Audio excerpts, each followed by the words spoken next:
Hey Siri, stop. Good morning, everybody. Hey Siri, stop. Good morning. Thanks for joining us. My name is Diane Mickelbank, and I'm here from the Monona Senior Center. This presentation is hosted by a collaboration of centers, including the Goodman Community Center, Madison Senior Center, and Newbridge Madison.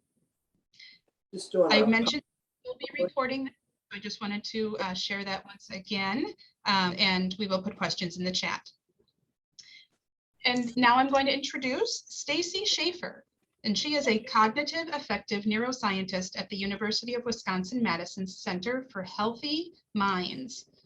Her research focuses on identifying how different emotional styles influence health, well-being, and brain aging, as well as the factors that moderate those relationships. Today, she'll be talking to us about healthy aging, maintaining and maximizing brain health and well-being. So welcome, Stacey. Thank you, and thank you so much for inviting me. I am open if people have questions of clarification, if you want to interrupt me during the talk, but otherwise there should be time at the end for addressing other questions. So thank you all for joining today. Just a little bit about me, besides what you've already heard is, besides being a researcher, I'm a mother. I have an 11-year-old and I'm a wife. I'm a pet lover, and you might actually hear, hopefully you won't, dogs and cats and a bird in the background. And I'm an avid fruit grower. I grow over 30 different kinds of fruit in my backyard on Whitney Way. And there's a lot more to me besides my research that I try to balance in terms of having health and well-being. I got my PhD in psychology from the University of Pennsylvania with a focus in cognitive and affective neuroscience. And I have been a scientist at the Center for Healthy Minds now for over 15 years. So my research really focuses on how emotion is important for our health and well-being as we age, how it's felt in the brain, how our emotional processes impact our brain and our brain structure and function, and how it interacts with our cognition, how we learn and think and feel and remember. And I use a lot of different methods to study emotion and the brain. And so the findings I'll share with you today are from using those methods. Some of them are called things like psychophysiology, where we actually put sensors on people's face and on their body to record their muscle movements, how much they're smiling or frowning, as well as heart rate, skin conductance, and respiration. We use brain imaging with MRI scanners to get brain activity and function and structure. People do cognitive and behavioral tasks inside the laboratory with us, always answer a lot of questions with questionnaires. And we even do texting, where we text people throughout the day to see how they're feeling, what they're doing, whether or not they've experienced positive or negative events. And by combining all this data, we can get a good picture of how emotions are influencing people's lives. So we do different measures in different studies, but from today's findings that I'll share with you, most of them are coming from 3 different studies. The Midas Study, which stands for Midlife in the United States. It's a national longitudinal study that began in the mid-1990s. And I lead what's called the Neuroscience Project of the Midas Study, where we focus on emotion, but we collaborate with people actually throughout the nation. And people fly in to Madison from throughout the nation to participate in Midas. So we've been following people who have been participants in Midas now for decades. Some of the people have been in the study since the mid-1990s. So we can really see what's happening to them as they age, as they experience different life events, and what it means for their health and well-being. Another group of people that we've learned a lot from are people who have volunteered for the Wisconsin Registry for Alzheimer's Prevention. And I'll share some findings from the RAP, where I have been able to study a small group of people who are in the RAP. And these are people who don't have Alzheimer's disease, but a lot of them have a family member with Alzheimer's disease and are motivated to really help us learn more about the research and what are some of the things that we can identify long before somebody develops Alzheimer's disease that may slow down the disease progression.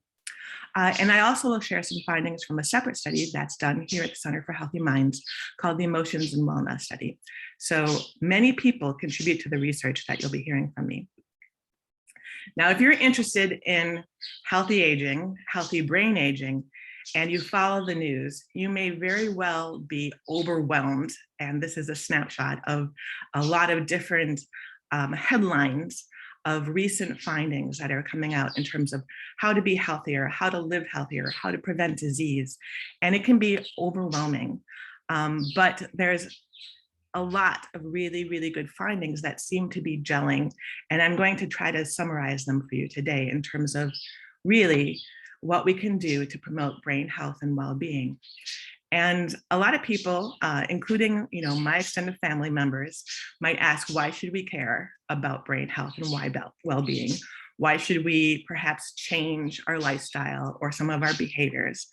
But we are living longer, and a lot of us want to live longer, healthier. There's one thing to have a longer lifespan, but if you can't be happy and healthy and do the things you want during that time, it's not really as big a bonus as it should be. So by concentrating on healthy aging, we can really make the most of what science has given us in terms of living longer, healthier, and to the fullest extent that we want. So as you may be aware, our brains change with age. They change with life experiences, with stress, and other kind of insults upon us. But there's a normal aging in the brain. If you look at these two different MRIs, you see somebody on the left who's 87 years old and someone on the right who's 27 years old. And ignore the skull and just look at the brain, you'll see some differences. So as people get older, the cortex or the gray matter can atrophy and shrink so that there's greater space and more cerebral spinal fluid in between those gyri. And the ventricles, which are also places where there's cerebral spinal fluid, will widen as essentially the brain shrinks and maybe atrophies with age. But that age-related change can really vary from one person to another. Some people will have big changes in their brain by age 60, whereas other people can be 80 or 90 and have a brain that looks much younger. So we can actually compute measures of what we call brain age. And right now, a lot of the work we do is trying to determine what are the factors, what are the things that we experience or do that might promote slower rates of change in the brain. Similarly, our cognition changes with age and declines with age. But again, that trajectory of whether somebody's cognition declines rapidly or really slowly or even not at all is really open to some of our lifestyle and behavioral interventions.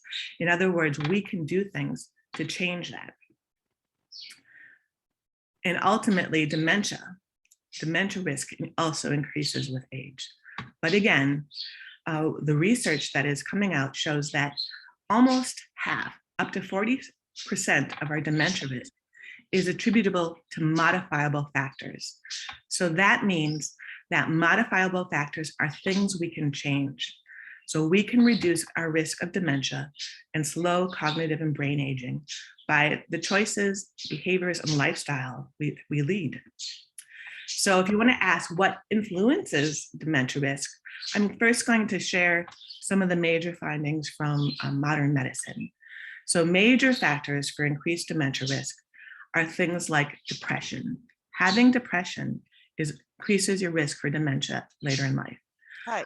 Hypertension, obesity, smoking, high cholesterol, diabetes, inflammation, physical inactivity, kidney dysfunction, and heart disease. So as you see this list, a lot of these are medical conditions that are often partly due to our genes, partly due to what we eat, partly due to how much we move around, how much exercise we get, or even just simple movements like moving around your house, cleaning your house, taking care of yourself. If you look at some of these factors, in particular for smoking, that's something that we can change. Similarly, number 8, physical inactivity. The more we learn, the more we find that being active, even if it's just simple movements throughout your house, if you are wheelchair bound, even just moving in your wheelchair really has an impact on our mental health, our physical health, and our risk for other diseases. So a lot of these conditions are conditions that if you have them, if they are managed and monitored so that they can have less an impact on your brain and on your dementia risk, is one way that we can lower the risk for dementia due to them, basically making sure that we keep them in control. So if we think about prevention, one of the obvious is don't smoke. And I know that's hard, but it is something that we can change. Also, as I said with the last slide, we have conditions. We need to seek treatment for them and make sure they're taken care of. So the medical conditions that I just showed on the last slide, but other kinds of conditions also contribute. For example, if you have hearing loss, using hearing aids and other mechanisms so that you can still be part of conversations and interact with people and be socially active is really important. Hearing loss can impact your brain through a lack of basically stimulation and interaction with people. Sleep apnea is another condition that can really have impacts on your brain. If you have sleep apnea, it's really important to treat it. I'm somebody who actually was diagnosed with sleep apnea through a hospital stay, didn't know I had it. And I'm so grateful that it was diagnosed in my 40s so that I can use a CPAP machine and not suffer sleep apnea. And for people who aren't familiar with sleep apnea, it's really very, very common. And it's often accompanied by snoring. So if you're somebody who's snoring, I really suggest that you get a sleep study. That's something that you can ask your doctor about.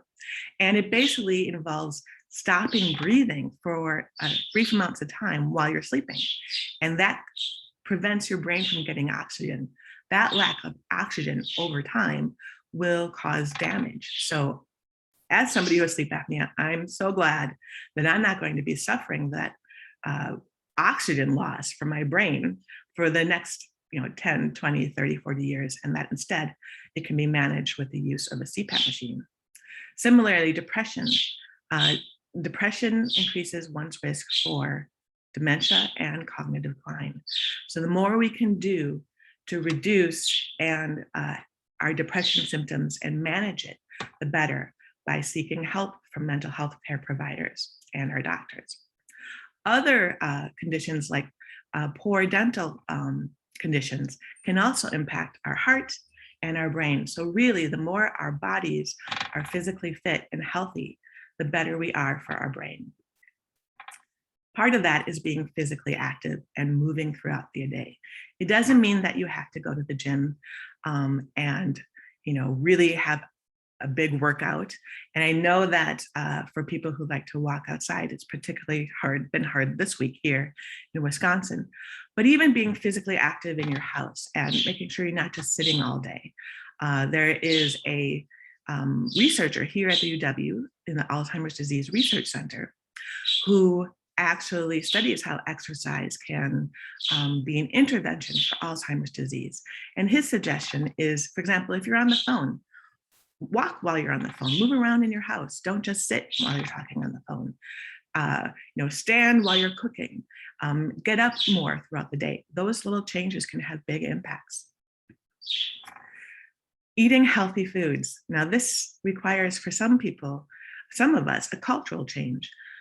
Really relying on the food that we grew up with, that we were raised to eat, that are part of our cultural traditions, holiday traditions, may not actually be the best for us. And maybe we need to limit some of those cultural foods for special occasions like holidays. And 2 diets that are particularly helpful for general physical health as well as brain health are the MIND or Mediterranean diet. Now I have a link down at the bottom of the page. If you're interested in any of these factors, getting more information, I suggest you go to this link. But both the MIND and Mediterranean diet are diets that have been studied in terms of promoting physical health as well as brain and cognitive health. The MIND diet is a tweak to the Mediterranean diet that incorporates more of the foods that have been specifically found to be important for the brain, such as blueberries. And the MIND diet is one that's being studied currently and was developed by the people in Chicago at Rush. If you're interested in local researchers who are helping us learn. Another important thing in terms of prevention is prioritizing consistent quality sleep. So sleep apnea is one of the conditions that can really impact sleep, as well as a host of others as we age. You know, we might have to get up to urinate more often, but still making sure that we go to bed on a regular schedule and really trying to get 7 to 9 hours can have a big impact on our sleep. And as the research comes out, we find out those people who are more physically active move more throughout the day. Those people who eat more healthy foods, more green leafy vegetables, more fiber, more lean proteins, these all interact so that they tend to get better quality sleep. Similarly, if you get better quality sleep, it's easier for you to be more active. You're more motivated, and you don't have the cravings for such unhealthy foods. So think of all of these things kind of working together synergistically, that if you can make small changes on multiple levels, it might really have big impacts on your overall health and well-being. Part of this too is, of course, engaging and socializing with friends and family, and even making new friends throughout the lifespan. So your senior centers are great places where you can hopefully meet new people who might share similar interests and hobbies and activities, and engage and be active, socially active.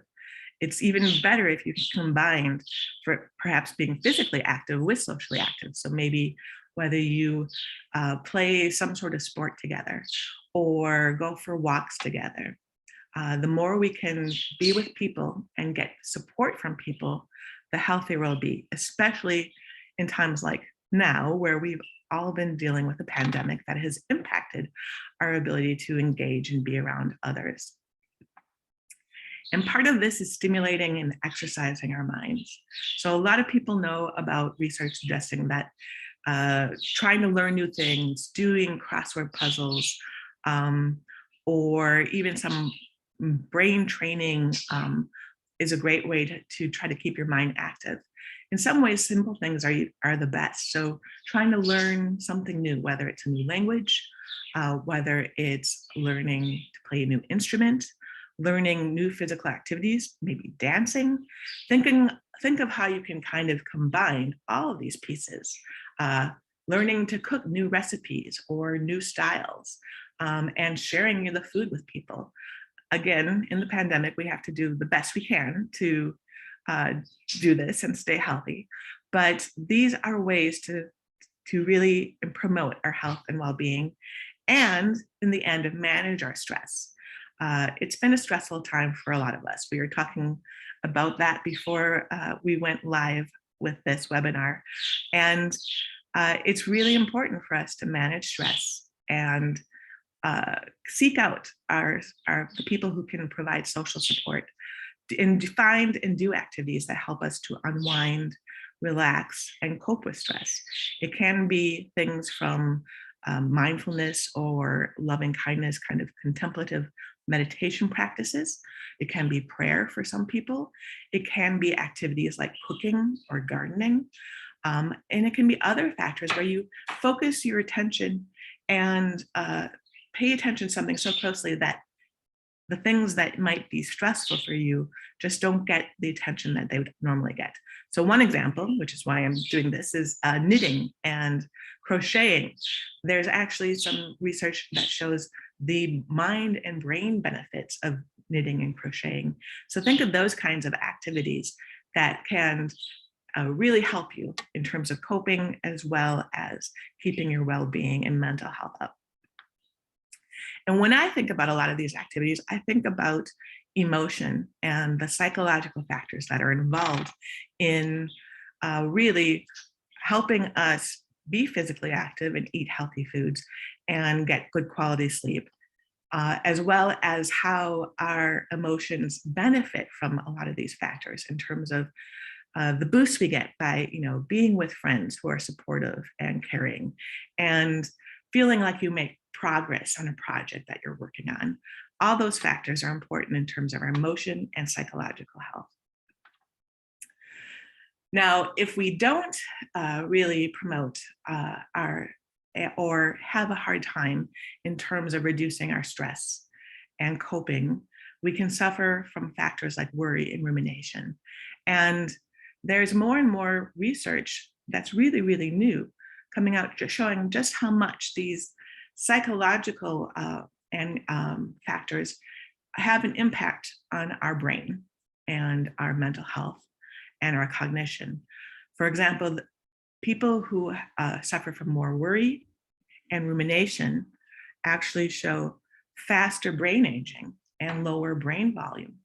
And we see greater declines in cognition and memory when people who have more worry and rumination, as well as greater Alzheimer's disease pathology in the brain.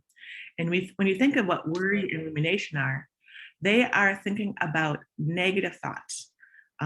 In the psychology world, we call them repetitive negative thinking.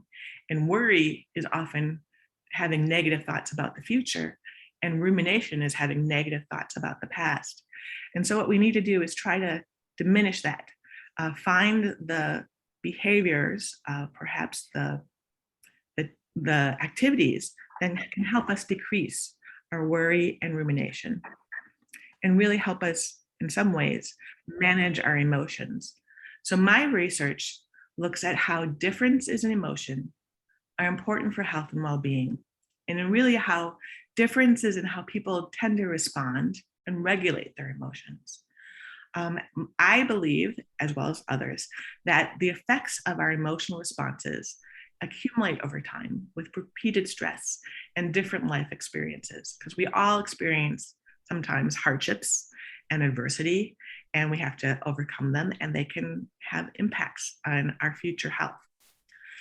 So I think that learning how emotions influence our health and well-being will help us identify new and novel ways to intervene and really change our trajectories for brain aging, cognitive decline, and ultimately potentially dementia and mortality. So what do I mean by differences in emotional responses? Well, here is a graph of two different people's responses. On the horizontal axis, you see there's an emotional event that's on for a certain amount of time. And on the vertical axis, we see how intense the emotional experience is. And if you look at Sam has this big increase to the emotional event, but once it goes away, Sam comes back down really quickly, basically recovers or returns to baseline from that emotion. Compare Sam's response to Alex. Alex responds to this emotional event more slowly. The rise is more slow, but also stays high for much longer. Now, depending on whether this was a positive or pleasant emotional event or a negative or unpleasant emotional event, we might say that this is healthier depending on whether it was negative or positive. But if we talk about negative in particular, what we see coming out of a lot of our data is that those people who looked like Sam, who have a big response to something that's unpleasant, that's normal. You should respond and feel a negative emotion to something that's unpleasant. But the faster you come back down and recover from that unpleasant or negative event is healthier. And it's the people who kind of have a blunted, slow response that really stays higher for longer. That seems to have a lingering effect that might have a wear and tear essentially on the body, on the brain, and on your mental health. So what we've seen in the Midas study is that people who show faster recovery from negative or unpleasant emotional events are those people who have personalities that are higher in conscientiousness and self-control. Those are personality traits that are also associated with less risk for Alzheimer's disease and cognitive decline. Now, this is yet to be published and peer-reviewed, but it's something that I'm working on. We also see that those people who show better recovery from negative responses show less risk of mortality. So when we follow them up 10 years later, they were less likely to have passed away during that time from all sorts of causes. In addition, those people who show faster recovery from negative responses are also those people who report having higher levels of purpose in life. Now, you might wonder what purpose in life is, and I'm going to tell you about it because it's one of those psychological factors that have been found to be really, really important, and yet it's kind of hard to nail down. So purpose in life is having a purpose and finding meaning in life. People who might have read philosophy or other theorists might be familiar. This is a concept that's been around since Aristotle, but was written a lot by actually a former Nazi concentration camp survivor who really put forth purpose in life as how he managed to survive and used it in his future, his later on clinical practice in treating people with mental health disorders. Now, we assess purpose in life with very simple questions. And it's these questions that how people answer are actually some of the ways that we determine who's got high purpose in life and who's reporting lower purpose in life. And we see really meaningful implications. So some of the questions we ask and have people rate are things like, I have a sense of direction and purpose in life. I enjoy making plans for the future and working to make them a reality. Some people wander aimlessly through life, but I'm not one of them. So people who say yes to those sentences tend to have higher purpose in life. And then there are sentences that if you say no to and rate low, that's another way of saying you have high purpose in life. So if you say no to, I don't have a good sense of what it is I'm trying to accomplish in life, or my daily activities often seem trivial and unimportant to me, or I live life one day at a time and don't really think about the future, or I sometimes feel as if I've done all there is to do in life. We can ask those questions for people at all stages of life and have them rate them. And what we see is that it has really meaningful implications.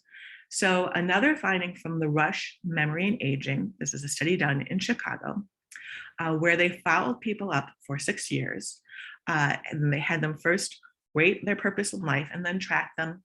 And these were older folks, they found that those people who reported having a higher purpose in life were better able to perform their day-to-day activities, to be more independent. They had less mobility disability, so they were better able to do the activities of daily living, like cooking for themselves, cleaning up after themselves, maybe shopping for themselves, or getting themselves dressed. They had better cognition at follow-up, so they had better thinking and memory and reasoning when they were followed up 6 years later, and showed a slower rate of cognitive decline. And they had a less risk of Alzheimer's disease. Just this psychological rating of having a higher purpose and finding meaning in life with simple measures. In addition, even with those who had the same levels, high levels of brain pathology that are associated with Alzheimer's disease, those with higher levels of purpose in life when they were still living showed higher levels of cognitive function relative to those with lower levels of purpose in life. So this was a finding that we could look at the brains of people after they passed away, see the people who actually showed signs of Alzheimer's disease, look at people who had same levels of brain levels of Alzheimer's disease, and see how they were doing when they were still alive. And even with the same levels of Alzheimer's disease in the brain, if they reported having higher purpose in life while they were still living, they also had higher levels of cognitive function.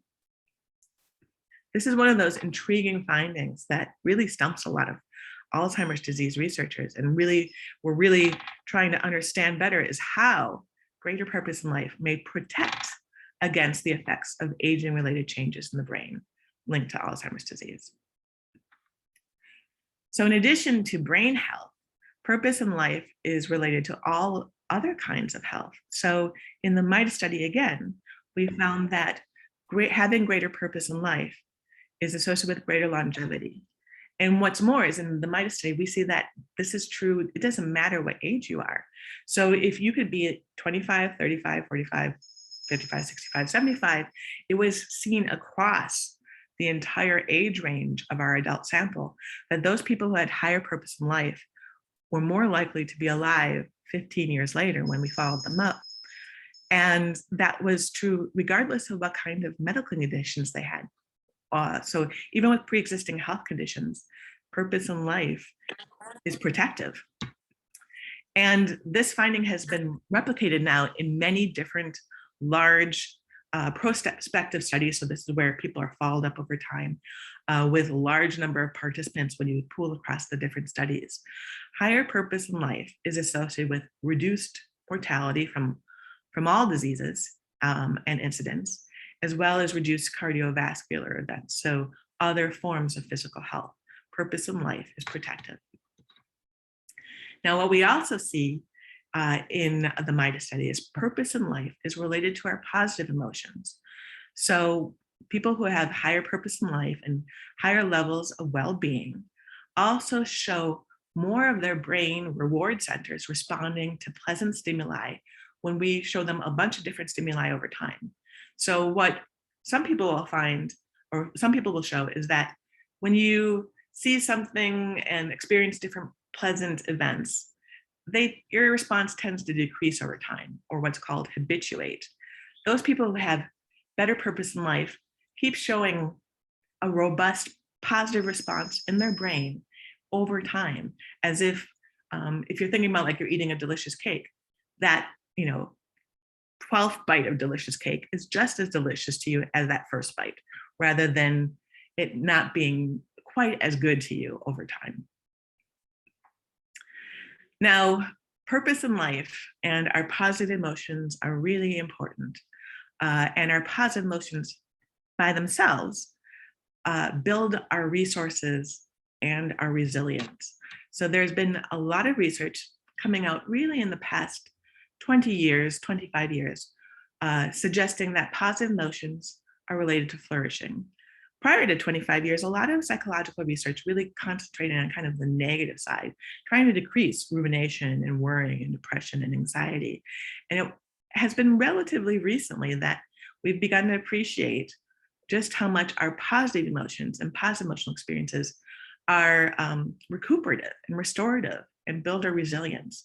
So I'm talking about emotions like joy and gratitude, serenity, contentment, interest, hope, pride, amusement, inspiration, awe, love, all of those different kinds of positive emotional experiences. What Barbara Fredrickson and others have shown and suggested is that they broaden our thought and our attention. So when we're feeling more negative, we tend to focus in on something and really think about that negative event or that unhappy thing that happened to us, or that's happening to somebody that we love. Whereas when we're feeling more positive, our thoughts and our attention become more flexible and more creative. Positive emotions also help undo negative emotions. So if you're somebody who's experiencing something unfortunate in your life, dealing with perhaps a chronic disease, and it can really worry you and weigh you down, the more positive emotion you have in your life helps you deal with those negative emotions. You can get over them faster, you can control them, you can manage them better. So in many ways, our positive emotions can help decrease our negative emotions. Positive emotions, through those mechanisms, can help protect our physical health. We can see less wear and tear on our body from negative emotions and stress. And they build our resilience and well-being. So I'm going to share with you some findings that are not yet published. They are not yet peer-reviewed. So these are things that I'm working on publishing. Some of them are very recent, coming out from the pandemic. So my goal is to write them up and submit them for publication, but they're to share with you how our positive emotions are potentially resilience factors. And one example is coping with the pandemic. So in our emotions and wellness study, we were plugging along, bringing people into the laboratory, studying their emotions in the laboratory prior to the pandemic. And when the pandemic hit, we had to adjust and initially had to stop all in-person study visits.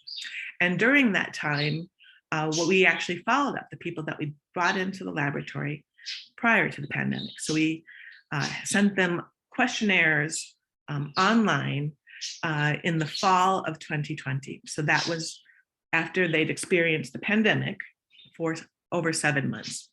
If we say that the pandemic started in Wisconsin, essentially mid-March.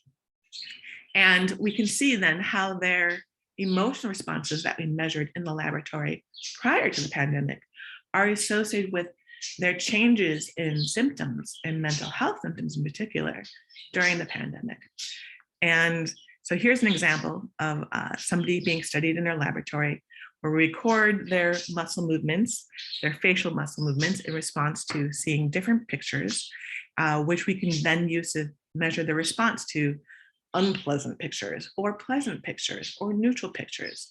And we also do the same thing in the MRI scanner to record their brain activity in response to different kinds of pleasant stimuli, unpleasant stimuli, and see what's happening in their brain and how long the responses persist. And what we see is that those people who in the laboratory, here shown on the horizontal axis, on the left are those people who showed longer positive responses. Those people who showed longer positive responses reported actually having less perceived stress during the pandemic compared to prior to the pandemic. Whereas those people who had shorter positive responses in our laboratory reported bigger increases in their stress, their perceived stress during the pandemic. We see a similar relationship with depression symptoms. Those people who had shorter positive responses in the laboratory on the right, on the horizontal axis, are those who reported a bigger increase in their depressed symptoms during the pandemic. And the same pattern with anxiety symptoms. So shorter positive responses are associated with bigger increases in anxiety symptoms from pre-pandemic to during the pandemic. Now, if we flip that and think on the positive side, those people who are having longer positive responses are those reporting less anxious symptoms during the pandemic. And some people actually even showed a decrease in their levels of anxiety from pre-pandemic to during the pandemic. So those findings really suggest that there's something protective about positive emotions when dealing with chronic stress, which the pandemic really is, especially during 2020 in the early stages of the pandemic. Now, when the Wisconsin Registry for Alzheimer's Prevention, we've been allowed to study a cohort of people, a small group of people from the Wisconsin Registry for Alzheimer's Prevention to measure their emotions the same way as I reported in the previous study. And here we see whether or not that their emotions in the laboratory are associated with differences in their cognition, as well as with their potential for amyloid and tau, the pathological proteins that are associated with Alzheimer's disease. And again, these findings are not yet published or peer-reviewed, but will hopefully be soon. And there's more findings that will be coming out from the study. But what we've seen so far is that, again, those people who show longer positive responses on the left side, on the horizontal axis, are those people who show better cognition. And this is with a cognitive composite of multiple cognitive tasks that get at people's memory, their ability to process different information. So different aspects of our thinking and memory processes. And overall, there's better cognition in people who are showing these longer positive responses in the laboratory. So really having a longer sustaining of your positive response to something pleasant really seems to be potentially a resilience and protective factor. So overall, I've been trying to stress that there's a whole person perspective here in terms of how we think about promoting brain health, physical health, mental health, everything we do, the sleep that we get, the foods we eat, how active we are physically, mentally, socially, they have repercussions everywhere. And partly is through our emotional processes. Really, our emotions are important and they're integrally tied to our sleep, the foods we choose to eat, how active we are physically and socially. And so really recognizing your emotions and trying to treat and manage them as well as other kinds of conditions is something that might help promote your brain health as well as your physical health and mental health. And one of those psychological factors that really seems to be important is our purpose in life. Now, purpose in life doesn't have to be something big. It can be for some people where it's changing the world or saving lives through your work or through your activities, but it doesn't have to be grandiose. It can be. It's really just getting out of bed in the morning and having a plan and working towards it and not being aimless or just honestly sitting there. So it can be simple things. It can be a simple thing like today I'm going to clean my house, or it can be something more pervasive. For example, when I had my son, really he became the center of my purpose in life. My purpose in life was to keep my son healthy and to give him and provide him with everything that I thought would help him live a healthier, happier, productive life in the future. And it still continues to be. That purpose in life has kept me going through hardships in the pandemic, is to really focus on the needs of my family. So you need to think of what's pertinent for you. It could be your pet. It could be something else that is really important to you. Work on saying yes to things like, I have a sense of direction and purpose in life, and I enjoy making plans for the future and working to make them a reality.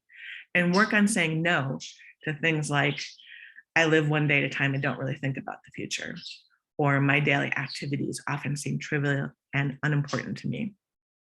Even, the trivial and unimportant activities may, if they are not trivial and unimportant to you, may help with your purpose in life.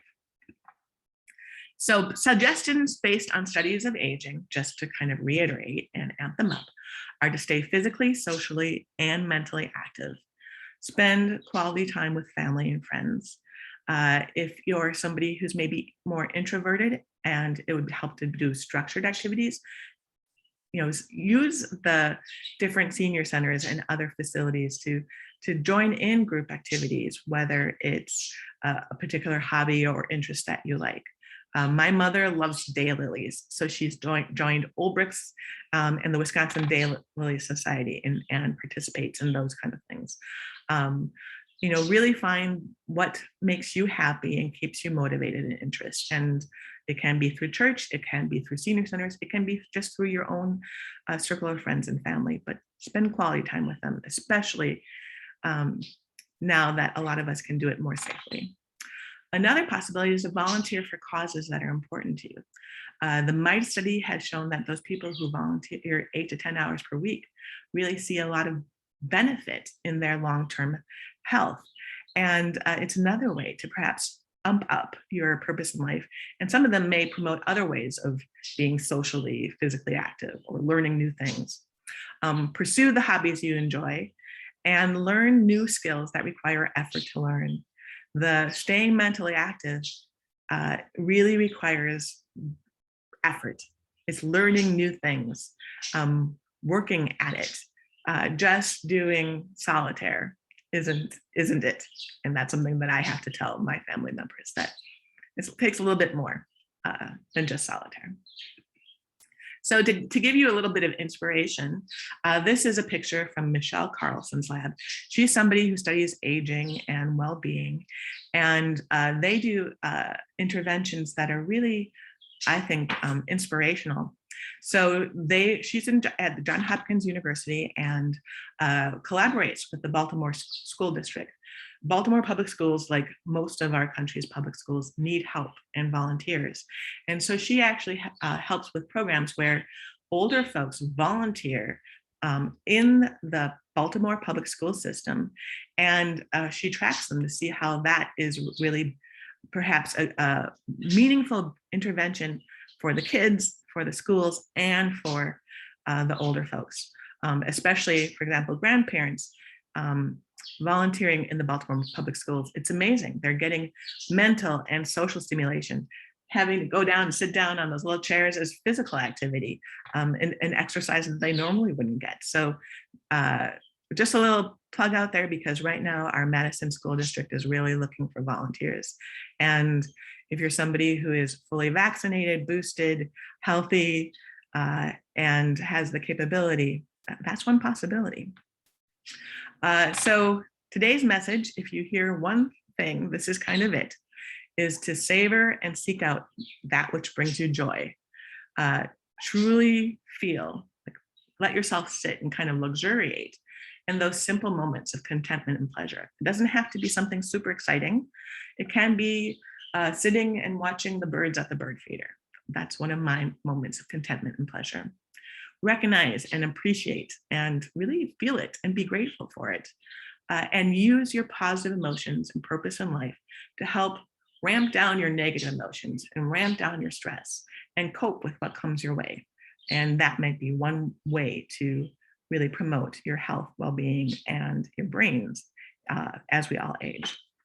So thank you all for listening, and thank you to everyone who has contributed to this research. This, of course, required many people across many different labs, research studies, states, in terms of some of the research I shared with you, as well as many participants. The people who give their time and energy to us are phenomenal, and many of them have given it to us for decades. So thanks to all our participants.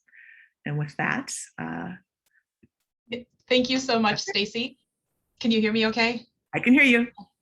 So yeah, thank you. Fantastic information. And I swear, you know, we as senior centers and community centers, we could use your volunteer time too. So plenty of opportunities out there. And I swear I didn't pay Stacey to say that. So we do have a few questions in the chat and they keep coming in. So let me just scroll up. One was about if high cholesterol is controlled, will it reduce the dementia factor?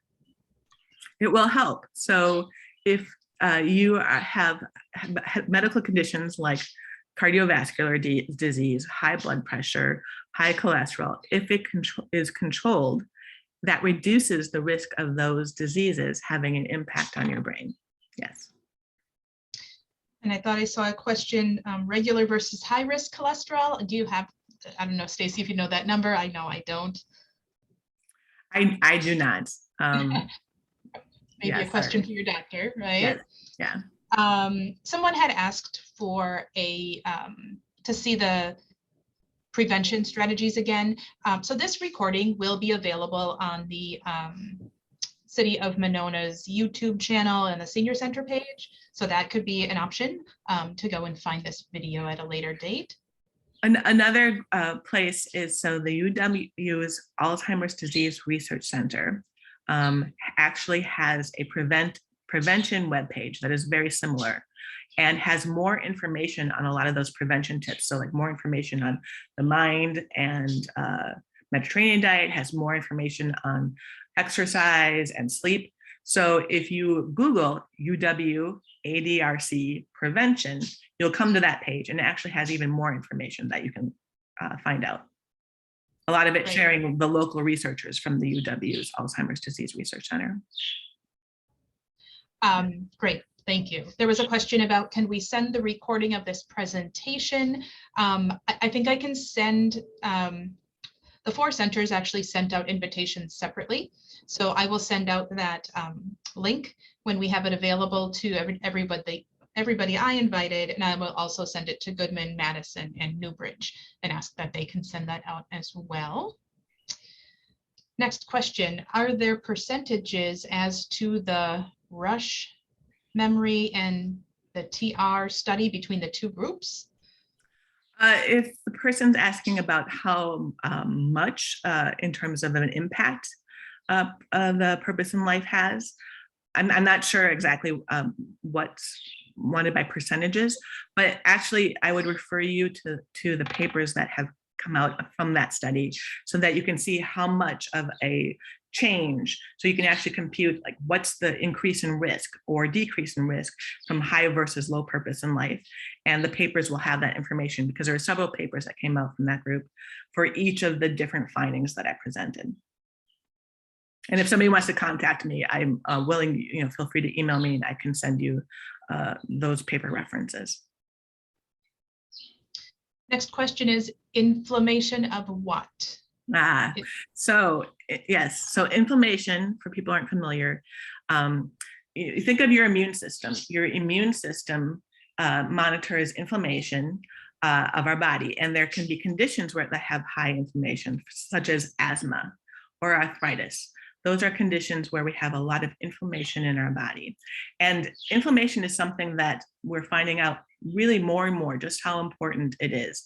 We sometimes need it to get over a virus or bacteria, but when we have chronic inflammation in our body, it can be really detrimental. It can be detrimental to our heart, it can be detrimental to our physical body. It's also very detrimental to our brain.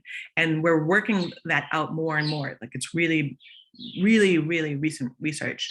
So the more we can reduce inflammation, the better. So if you have asthma, managing your asthma. If you have arthritis, different disorders like cardiovascular disorders can increase inflammation. Stress increases inflammation.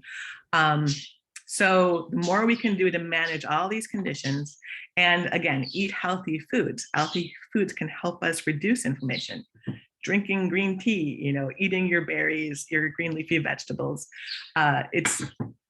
There's so many pieces where we need to do what we can to reduce our factors, avoid the fried fatty foods. Those will increase inflammation. And again, if you look at the UW-ADRC webpage, there's more information on prevention, and there's so much more information out there. I would refer you to the Alzheimer's disease research centers across the nation, as well as a lot of other kind of health well-being researchers. Great. Might you be able to comment on Dr. Richard Davidson's work and research on neuroplasticity and the ability to actually change brain structure, circuits, and networks as it relates to Alzheimer's and dementia? So I can say that Richie Davidson has not done any research right now on neuroplasticity and Alzheimer's disease and dementia, but other people do. One of the biggest promoters of changes in the brain is exercise. So again, exercise, when you think about changing your brain, exercise has, what I've seen, the biggest impact on the hippocampus, the brain region that's most impacted or the first to be impacted by Alzheimer's disease, for example. And the hippocampus is one of the brain structures that shows neurogenesis throughout our brain, new brain cells, essentially, throughout our lifespan. Exercise is the biggest, has the biggest impact on brain plasticity. There may be other ways. So if you're somebody who plays an instrument or wants to learn a new instrument, or if you want to meditate, that may, think of learning new things. Learning involves brain plasticity. So I would say that there's a lot more that will be coming out probably in the future.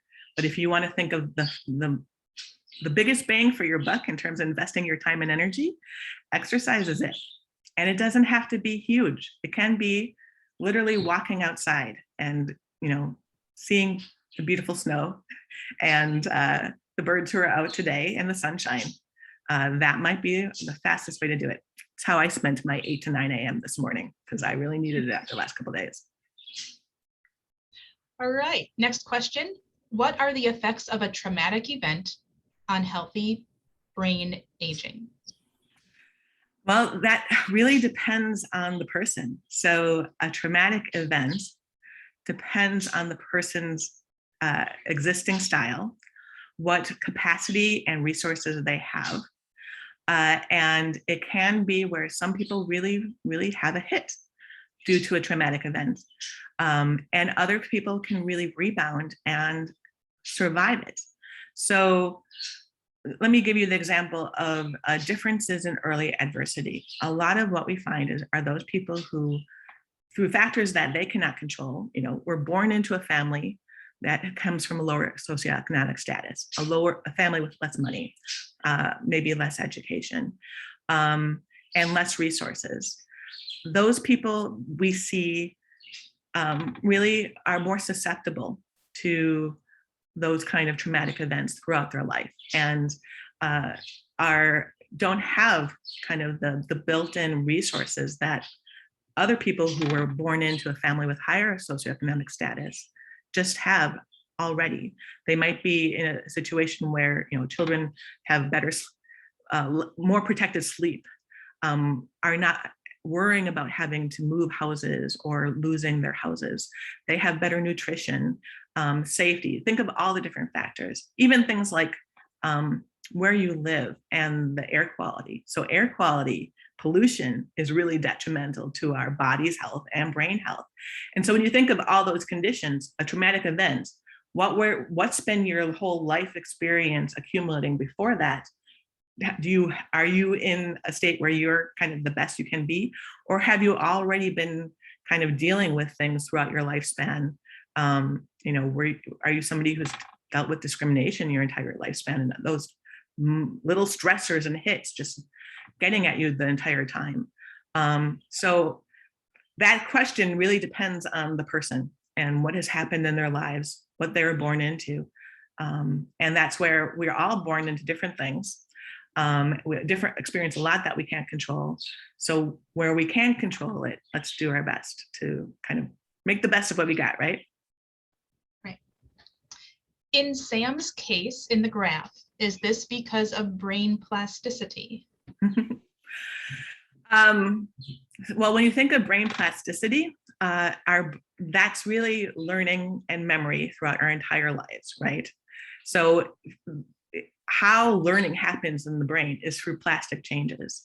So that could be the function of, yes, what has happened throughout somebody's whole life, as well as how they were born, the genes, the environment they were born into, even the prenatal conditions in the womb that might impact in terms of their mother's exposures to different stress hormones or viral insults. So yes, it's due to partly brain plasticity. I think that brain plasticity is partly everything that life experiences, how it changes our brain. But also there are things that we can do to promote it so that we can try to improve our brain as much as possible. Okay. Can inflammation be measured? Yes. Yeah. And so in fact, we do. So with blood tests in particular, in my studies, we use what's called a dried blood spot. You might do this if you're in the All of Us study, or even now a lot of doctors are moving to this because we can collect it remotely, where you just do a pinprick of blood, and we can measure what's called inflammatory factors in the blood. And probably some of you have seen different reports in your medical logs where you might see levels of creatine. CRE is often in your blood workup. So that's a measure of inflammation in your body. And there's a lot of other inflammatory factors that we measure in MIDUS and other studies too, because some of them are helpful and some of them are more hurtful depending on the levels. And sometimes you want high levels, like if you're getting over a cold, but you just don't want it to persist forever. Okay, then we have someone whose screen name is Rich WS28, whose hand is up. And Rich, if you want to unmute yourself and ask your question. I could try to unmute you.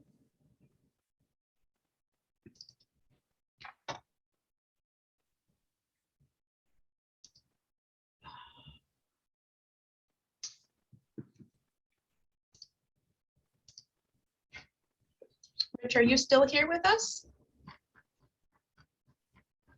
Oh, here he is. Raised hand. Unmute.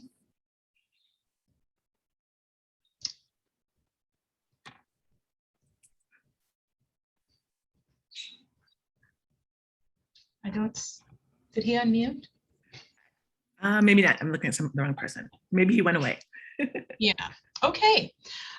That's all the questions that I saw in the chat and only the one raised hand. So thank you. Wow, this was fantastic information.